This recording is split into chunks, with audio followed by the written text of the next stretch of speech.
Welcome back to another powerful episode of the Dr. O Show. I'm your host, Dr. Connor Oliveri, founder and CEO of Elevate Health. Every week, we'll be bringing you insightful information and inspiration to help you achieve your full potential regarding your health, life, and business. If you enjoy the message we are promoting in this podcast, we would greatly appreciate it if you could leave a rating and review on the platform you are listening to. Make sure to subscribe so you don't miss out on the future episodes that embody our core values of enhancing ourselves, empowering others, and evolving our community. What is going on, Tampa Bay? Welcome to the Dr. O Show, episode 3. We have Pastor Aaron Burke in the house. I'm honored to be here. What is up, man? I'm just pumped to be with you. Oh, yeah. Just so honored. Yeah, this is going to be fun. We're going to do something a little bit different today. We're going to talk all things dating. This is not typically a subject that you would think a chiropractor would want to talk about, or just we're going to talk about on our show. But I felt the need after all the conversations I've been having with patients and just people, friends in the area, that it would be something really good to discuss, especially with somebody like you, having so much knowledge in the area. Well, I didn't date a lot, so I'm maybe not the best to talk about dating, but maybe we'll figure out how to do this well. But I love, you have such a good vision and you're so holistic in everything you do about health. And so if you're going to talk about health, you have to talk about relationship health. Like, you are only as healthy as your relationships are healthy. Mm-hmm. So you can be fit, you can have, great mental capacity, but if your relationships are a mess, your life is going to be a mess. So I tell people all the time, the quality of your life depends on the quality of your relationships. And so if your dating relationships are a wreck, then your life is probably a wreck. So let's fix it. And hopefully we'll be able to do a little bit of that today. You're just dropping bombs right off the bat. I feel like we just got like 3 reels already right out of that 30-second clip. Let's do it. So good stuff. Real quick, let's just intro the audience. I want everybody to kind of get to know who you are, where you're from, how you grew up a little bit before we dive into the dating stuff. So tell them about yourself. Yeah, I was born and raised in Baton Rouge, Louisiana. I'm a raging Cajun. So we're like 50th on every list when it comes to education, but we're number 1 on fun and food. Come on, somebody. So we'll have a good time there. But we moved to Pensacola, which is in the Panhandle, and I kind of grew up there and felt a call to do ministry when I was 16 years old. Had this kind of crazy encounter with God. That another story for another day. But then went into ministry, moved overseas to Sri Lanka. It's an island off the coast of India in 2005. So if you remember, at the end of 2004, there's a giant tsunami that smacked the island and killed tens of thousands of people. And so went there and worked for a year or two, and then opened a business in Pensacola to help fund our missions work. When I was doing that, I became a youth pastor, did that for 6 years, ran the business, was a youth pastor, got married, and had our first child, bought our first home, and all of that. During that time, I felt like God told me to move to Tampa. And so never really been to Tampa, never really been part of Tampa Bay. Didn't know anything about it, but felt a need to be here. And in 2013, the beginning of the year, my wife and I sold everything, moved down here in faith, didn't know anybody, and moved down into South Tampa, a little 800 square foot apartment, which I remember, if your audience knows Tampa Bay, I remember looking at houses in South Tampa in 2013 going, these are outrageous. This is a bubble. Nobody is ever going to pay for these houses. And boy, am I kicking myself for not buying a house in 2013 in South Tampa. But anyway, so we moved down here and started a church in a rundown dollar theater in the Britton Plaza that nobody said it was going to work. Nobody said it was going to succeed. I don't even know if I believed it was going to work. And so we started that, and by God's grace and a lot of grit. So those are the 2 things, God's grace and grit. And our grit, the 2 combined, we have been able to see some really cool stuff. So we run 4 services there in South Tampa, and then we opened a location in the Heights, which is a cool area. I love that area. And then a location in St. Pete, and now we're opening a second location in St. Pete in August. And then we have like 8 campuses all over. 8 total campuses. Yeah, all over Tampa Bay, and then opening new ones all the time. So we love people, love to get people healthy, spiritually healthy, physically healthy, emotionally healthy, or relationally healthy. That was my kind of word for 2022 last year. I pray and get like a single word for every year. And last year, my word was health. And so part of that is we want to get people healthy in every area. So, and that's, I feel like God's blessed it, and he's blessed the church, and it's fun. So if any of your audience is kind of like weird about church, I get it.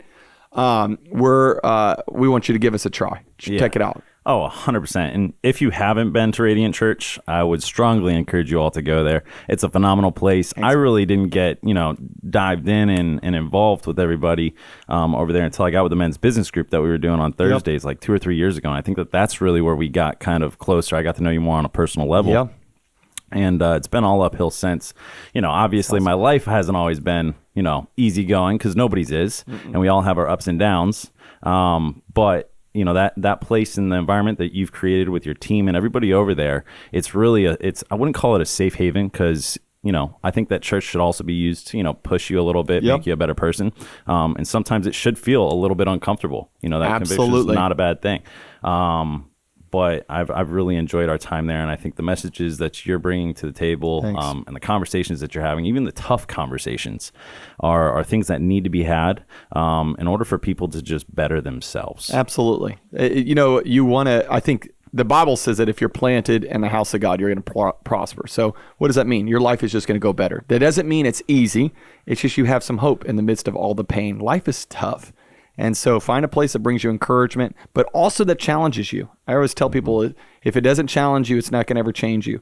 So you got to get to a place where you're getting challenged once in a while. You don't want to be around a group of people that always tell you what you want to hear all the time. That's never a great place to be.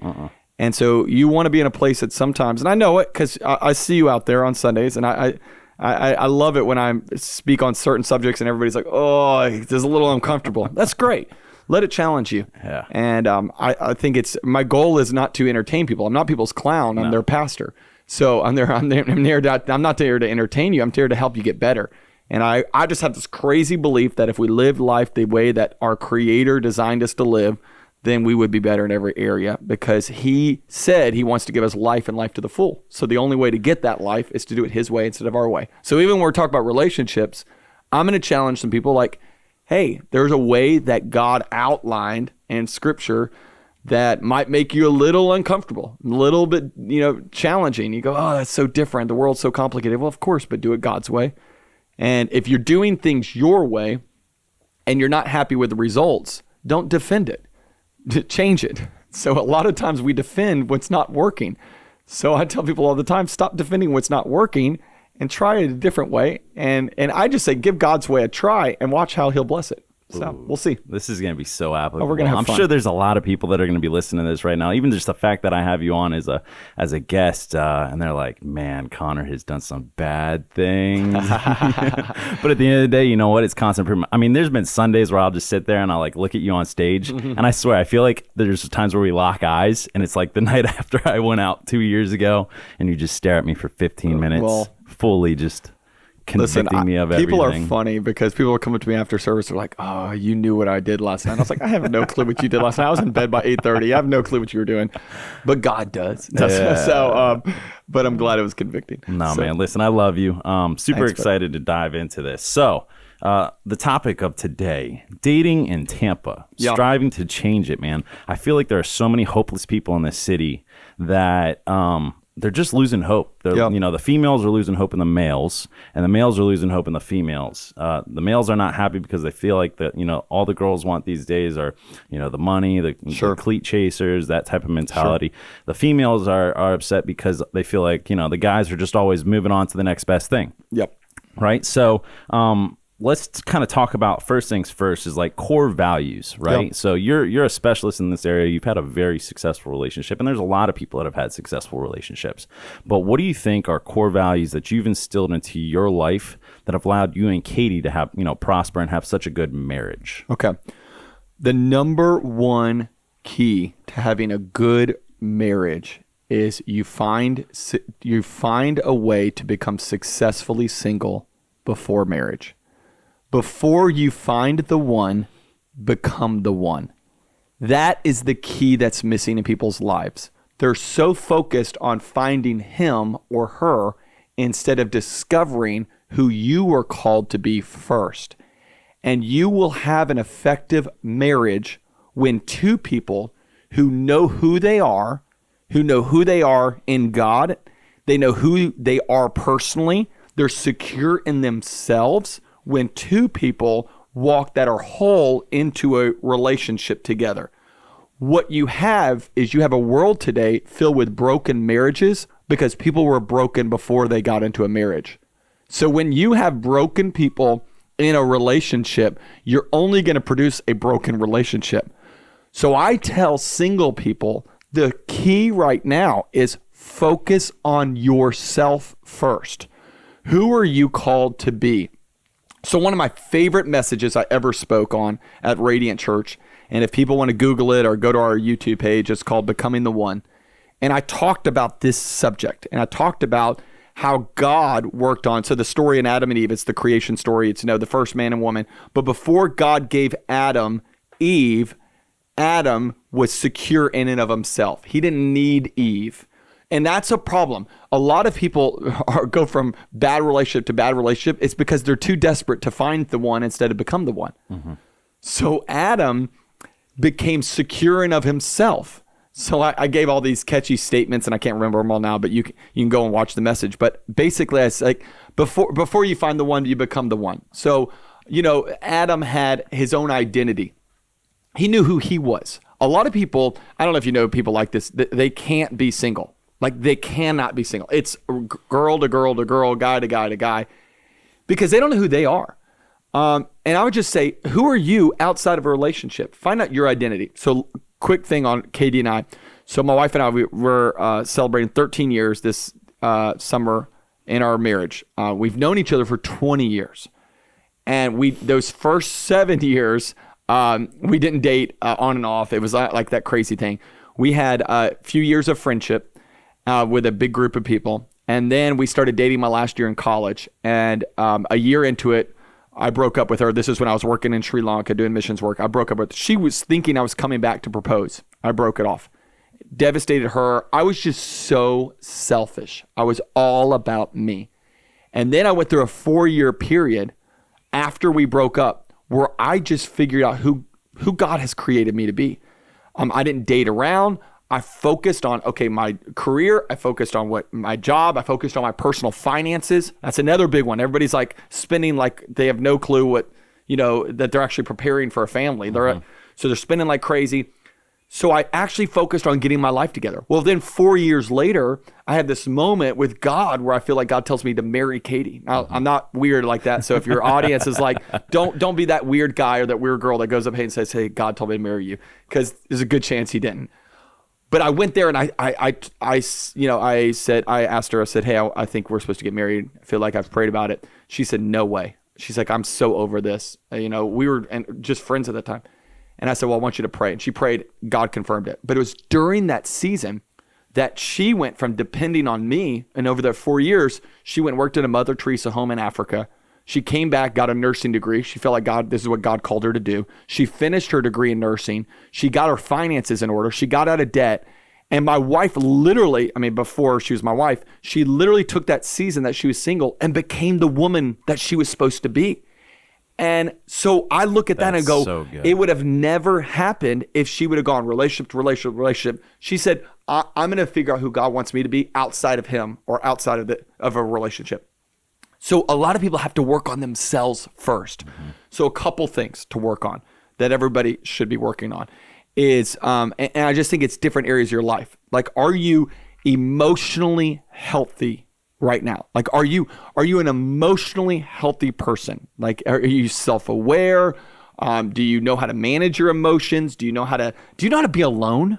Like, I think a lot of people don't know how to be alone. I kind of worry about some people that, do you have to always be on your phone when you're alone? So emotionally healthy. Are you financially healthy right now? Like, some of y'all are like, you're just spending all this money going out. Like, prepare now for what you want to be then. Mm-hmm. And that's real success. Success is always the idea of going, I'm going to delay what I want now. I'm going to delay what I want now for what I want most. That's success. Mm-hmm. And that you find a successful person, they always had a season where they said no to what they want now so they could say yes to what they want most. Always. So I said no to spending money all the time so I could say yes to paying off debt, because being debt free is awesome. I said no to living a life, where I was, doing crazy stuff so that I could say yes to a healthy relationship. So are you emotionally healthy? Are you mentally healthy? Are you financially healthy? Are you spiritually healthy? Are you in a church? Are you connected with God? find those seasons where you can get connected with God. So when you look at those values and you figure out, okay, am I who I'm called to be? Then it's so crazy because it's always during those times that people get most healthy in who they are individually, that then God gives them someone who, by the way, I don't think you should rank people, but if there is a ranking scale, let's say you're a 4. All right, and this is weird, but it might go viral. Here you go. If you're a 4, then let's say you can impress up to a 5. Reality is you're going to get a 4 or 3. So here's what you do: you just up your scale. You up it in your life, and I'm not just talking about looks. I'm talking about your personality. I'm talking about your spiritual life. Like all these people are like, man, I hear people say it all the time. Like, I want this, but everybody that's kind of on, everybody I look for, they're all messed up in this area. I'm like, it's probably because you're messed up in this area. Yeah. So up the game. So work on yourself first. I know that's a long answer, but it's the most crucial thing. I call it this. I call it become successfully single. And if you'll become successfully single, then you'll be successful in dating, and then you'll be successful in engagement, and then successful in marriage. So let me flip the script for a second. All right. Right? So this is just from my perspective standing out. We got a ton of really successfully single people in this area. Yep. Right? Men and women. Yep. Now, what's your advice to once they reach that? Like, how should those men date? How should those women date once they do become successfully single? All right. The quality of the fish is determined. Let me say it this way. The quality of the fish is determined by the quality of the pond. So a lot of people are looking for the right fish in the wrong pond. So let me tell you, in the Tampa Bay area, where you're not going to find your spouse. Can I just give a couple options? This is going to be good because I was just about to roll right into this. I just want to help somebody, okay? Because I'm going to help somebody because I've done a lot of weddings and I have helped a lot of people in relationships. You know where I've never heard people have met their spouse? Oh, give it to me, Pastor. South Howard. Okay. I've never heard it. Okay. I've never heard someone say, I was walking down the street in Ybor, I was at a club, and I met my wife. Never heard it.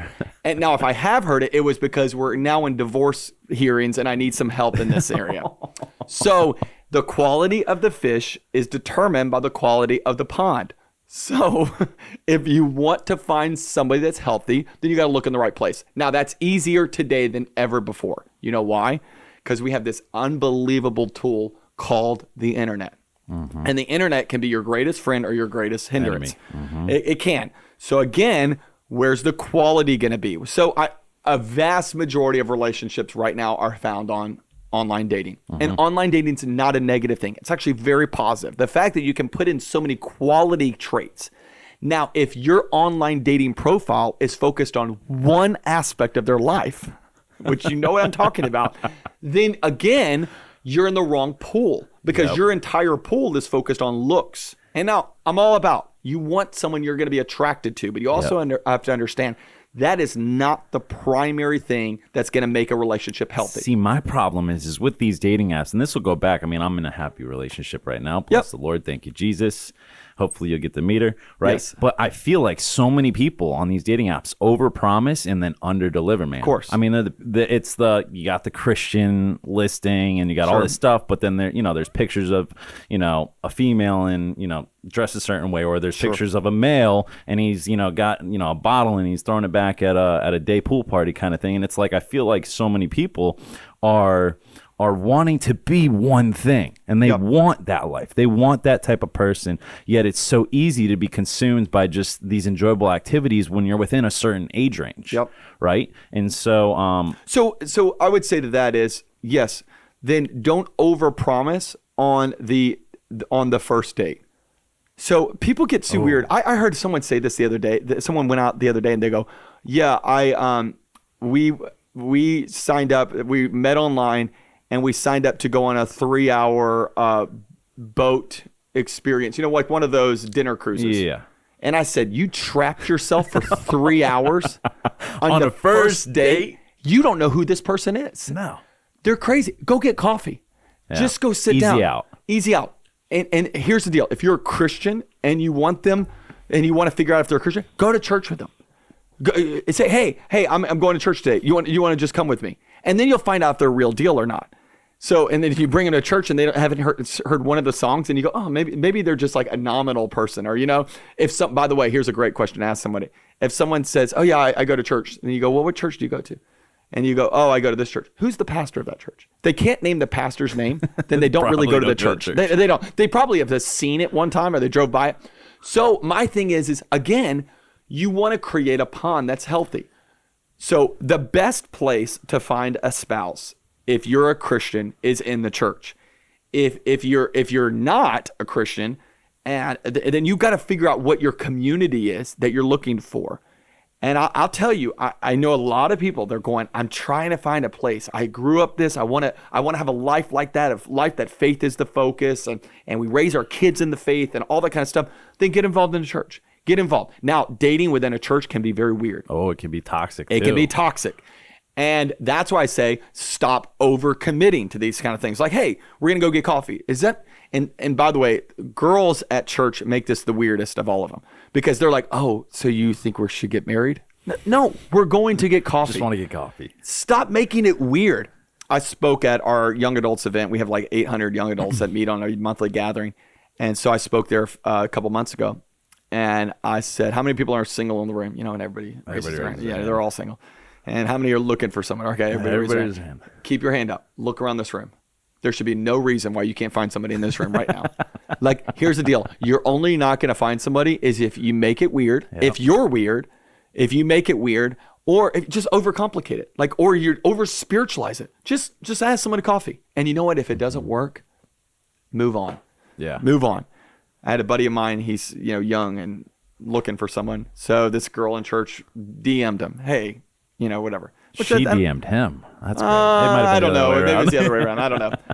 So, and I said, well, what are y'all going to do? Oh, we're going to go get coffee. All right. So went and got coffee. I say, so how did it go? He's like, And I go, okay, so what are you going to do? He's maybe another date. I was like, do you really think that's necessary? The more I think about it, there's no hope for this one. I said, great. Then just tell her there's no hope. So then I asked him the other day, I said, how did it go? He goes, we said, no. I said, this is not going to work out, but okay, great. Can't wait to see you at church where everything's good. I'm like, that's the way it should be. Yeah. Stop making it weird. Yeah. So it should be light. I think too many people put pressure on finding that right person within the first couple of days. Yes, too much pressure. But when you do it, here's the thing. I think that who you marry, and let me just say, we put too much pressure on the first few dates, but then we don't put enough pressure on the actual thing of, is this person someone I want to spend the rest of my life with? I think your relationship with Christ is the first and foremost most important decision of your life. The second most important decision of your life will hands down be, who do you marry? Mm-hmm. Hands down. Where you go to college, what job you pick, how you raise your kids, all of that's secondary to who you marry. Yep. So when you get to that place and you start dating someone, then let me give some advice for those people. So you start dating someone. What do I do? Well, make it light at first. We talked about that. Then when you start to see this thing progressing, then you need to look at, do they have values? Here's how I looked at it. Do they have values that I want my kids to learn? So it's not, do they have values that I want to hang out with? So let's change it a little bit. Let's have a little fun. So if your primary value is the looks of this person, or is this person going to be good sexually or whatever, you've missed it. You've missed it completely. Uh-huh. Because if that's your primary value, let me tell you who's not going to experience that value. Your kids. Uh-huh. So again, you're putting your primary value as something that's not going to affect your legacy and your children. Mm-hmm. So you have to understand, when I looked, Katie, obviously we have a great relationship. Everything's awesome. But when I came to marriage, it came down to, does she love God? Are we going in the same direction in life? Like, big deal. Do we have the same core values when it comes to who we are? Like when it comes to generosity, when it comes to love, when it comes to our core value is that we just always say yes to God. So we picked up and packed up our life and moved to Tampa. If God told us tomorrow to move to Africa, we would do it. We would not want to, but we would do it. Yeah. So we just have the same core values. So when I looked at that, then I go, now this is someone I can spend the rest of my life with. You got to think in sickness and in health. So everybody thinks, man, this is a person I want to spend the rest of my life with in health. But let's say they get really, really, really, really sick. Let's say they get skin cancer that messes up their face. Mm-hmm. Do they have a personality? Do they have a love for God? Do they have values? Do they have work ethic that you still want to be involved in their life? That's a big question. Huge. Because if you remove looks, do you love them enough and have such a drive for them that if the looks were gone, that would still want to be a part of it? Yeah. That is where you know, okay, I'm going to marry this person. And there's a lot of superficiality in this city, unfortunately. And I mean, I've been a part of it. And even at one point, I think that was one of the main things that I focused on because we get so distracted. We get off beat, right? It's the natural human tendency. Yes. Nobody's perfect when it comes to that. But Tampa is so looks focused. Very much so. And it is. And I mean, I'll be the first to say it and call it out. And I know that you would too. I feel like we got two different, demographics right now. And I mean, I know a lot of people that are in the dating scene and I kind of want to call the individuals out, but not necessarily. It's actually groups, right? So we have these men, right, that are in their mid to late 30s, super duper successful, right? Yep. And then we have these females that are from the ages of between the 25 to 30 who are like they're in their prime, like they're looking for the right guy. So the natural tendency is for them to go for these men that are in their older 30s because they've got or the mid to older 30s, because they've got that foundation, they've got the security, they've got the success. And I feel like it's just constant cycle that nobody can find the right person, nobody can get settled because there's always the next best thing. So what is your advice for those many men that are in their mid to late 30s right now and they're still single, living life in Tampa Bay, enjoying it, not just, if it's what makes them happy, it's what makes them happy. But what do we want to say to them to help them essentially find true happiness? Yeah. Because I think a lot of them are unhappy, but they're putting on the facade of that they're totally happy. They're totally unhappy. And I know that facade. I can think of at the church that I get to pastor, I can think of a good dozen of those guys who I had this talk with. And I remember one of them in the last couple of years. I mean, ultra successful, stud, good looking guy, South Tampa guy. And so I took him out to eat and I said, dude, you are so successful in every area of your life except for relationships. It's girl to girl to girl to this person. Your business is thriving. You're a good looking person. I said, you need to grow up. You need to grow up. And the way you grow up is you stop dating the way the world dates. And you're dating this person and dating this person. And you're finding all this. You're first of all, you're dating in the wrong pool, a lot of you. And second of all, you're just not serious. And I would just say to some of you guys is you got to get serious. The Bible says when you were a child, you acted like a child. When you became a man, you put away childish ways. So that's actually a verse in the Bible. So here's what that means. Like you were 22 years old, bar hopping at South Howard. You're a grown man. You're a 35-year-old man looking for a wife. Grow up.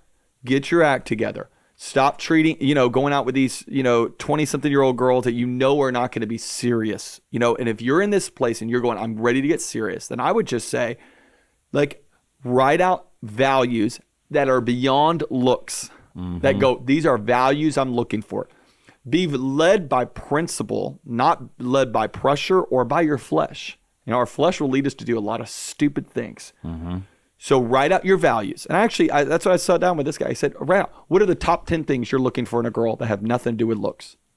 Oh, I want her to be caring, and I want her to have, I want her to be someone that loves children, that wants a family. Oh, you're looking for someone that wants a family? Then, last girl you did that, she didn't want no family right now anytime soon. You're getting a little older. Like when you wanted this, do you really want I want someone that faith is a priority. Really? Faith is a priority? Because you never brought any of those girls to church. And so I'm having these conversations. Yeah. Part of that means you have to have someone that'll have a hard conversation with you. Spiritual board of advisors, man. I love that. Accountability partner. And someone that'll call you out and say, what are you doing? And that's what I did with this one guy. I said, like you're in the game still. You're in the game like you're 23, but now you're 35. Yeah. And I'm like, you're not. Something's got to change. You're not at FSU anymore. Do you know what I mean? This is not the world that you're living in anymore. And that's a whole nother world of like, I actually think that if you would have used that season of singleness to get yourself really healthy instead of going relationship to relationship, then you would be in a different spot now. And we all wish we could have done things different. But now focus on going, who are those people that can really call me out? Who are those people that can really catch my blind spots and ask the tough questions? There's something that you're doing. There's something that everybody's doing that in the reality is if you knew you were doing it, you would, if people could, they would tell you, but they're not telling you because you've not opened the door for them to tell you. And I tell people all the time, I'll never walk into someone's life until they invite me in. So some of y'all just got to invite somebody a little wiser into your life and go, call me out. Speak into my life. When I say there's 12 guys, I remember one of them, he texted me yesterday, and he's in an amazing marriage, godly girl. They have a couple of kids now, ultra successful. And I remember the years where he was going to Radiant. He was one of our first people to start at Radiant. And I remember, and he was the stud. He was going on, and I said, dude, stop playing games. Stop bar hopping all the time. Stop doing. Get your act together. Start doing something. It's the same things you're doing. Yeah. Get around some godly men. Start a Bible study. Start doing this. And it's crazy. As he upped his game, God brought him his perfect girl. And again, they met online. Something different churches. They come together.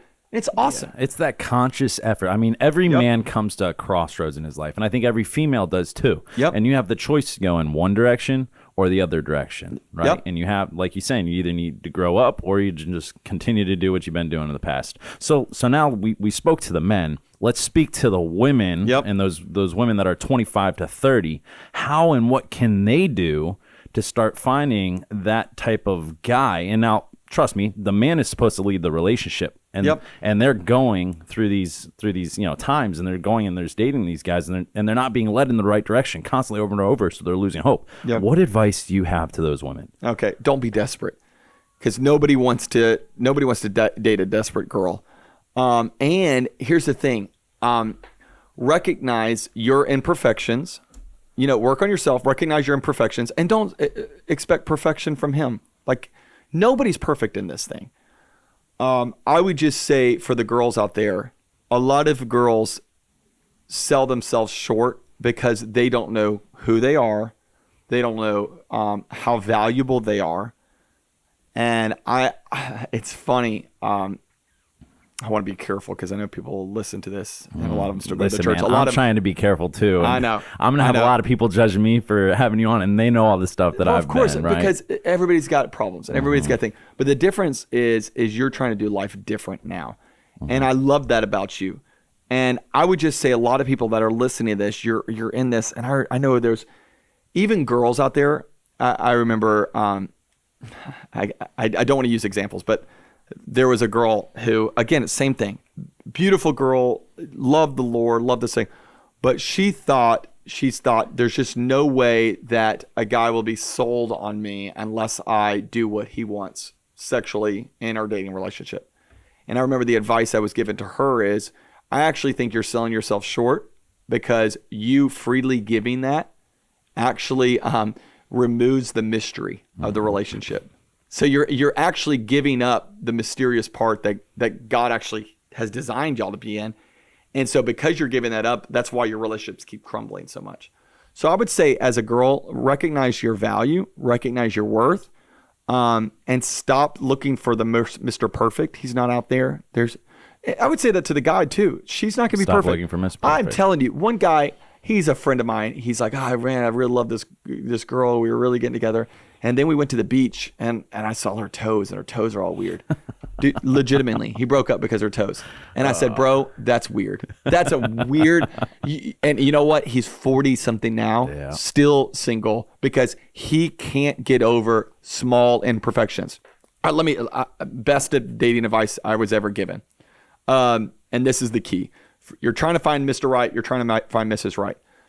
Stop looking at potential. Everybody's got potential. So I meet people all the time, and I'm like, hey, I saw you were with that girl. Oh man, She looks like she's got some potential. How's her faith? Oh man, I think she would be great. I think she could get on the right track. Could be. We need to be actuality. What is she right now in this moment? What is he right now in this moment? Here's how you find out. This is the thing. Don't look at potential, look at pattern. When I started dating Katie, I looked at, you know what, we could have great potential, but if nothing changed in her life, would I be happy with her? If her spiritual life never improved, would I be okay with that spiritual life? If the way she handles her body never improves, would I be okay with that? If the way she was mentally never improved, because we go into it thinking we're going to change them. And here's the wisdom, all right? I'm a little bit older, a little bit down the road, but I deal with thousands of relationships. Ready? You're never going to change him or her. You're never going to change them. So who you get is who you're going to get. Now, if that person is on a pattern of getting better and better and better and better and better, then they're going to keep getting better and better. Now, if they've been the same person, for the last 10 years, and you're looking at their pattern, you're going, oh, they've always dealt with this. Then guess what? They're always going to deal with it. And here's the deal. We all have bad patterns. The question is, can you live with their pattern? So, and hopefully God can change some things in their life. Yeah. But the reality is your patterns really dictate a lot. So don't look at potential, look at patterns, because pattern shows us way more than potential ever will, because you're going to have to live with that pattern. So when you're dating, focus on that. And here's the thing, and last thing on this. So for your life, change your pattern. Change your pattern. Ooh. And if your pattern's bad, don't become that guy or girl that goes, I can get better for them. No, just get better now. And I've loved that about you, because I've even seen your life over the last 2 years. So if some girl ever came up to me and said, hi, I'm just interested in Connor. He said, or whatever. I'd be like, well, I know his pattern. And his pattern has been progress.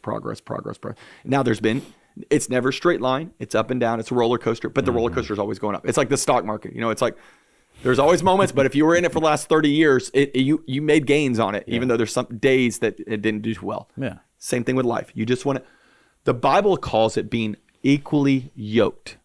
Now, we don't get what this means. So equally yoked, we thought, in old times, you thought it meant like, are we both blank? Are we both, is it race, or is it culture, or is it, our jobs? Is that equally yoked means? It has nothing to do with that. A yoke, it was a tool that was put on top of 2 oxen as they plowed the ground. So here's what it means. It doesn't mean equal values or even focus. It means this, ready? It means equal pace. Equal direction. Equal direction. Yep. I'm going at this direction. So here's what you don't want to do. You don't want to, because if she's stopped and you're going, if you yoke yourself with her, you know what you're going to do? You're going to go in circles. And a lot of people, that's where they find themselves. They find themselves and they go, I just keep getting in the same cycle over and over and over again, because you keep getting with people that aren't going the direction you're going.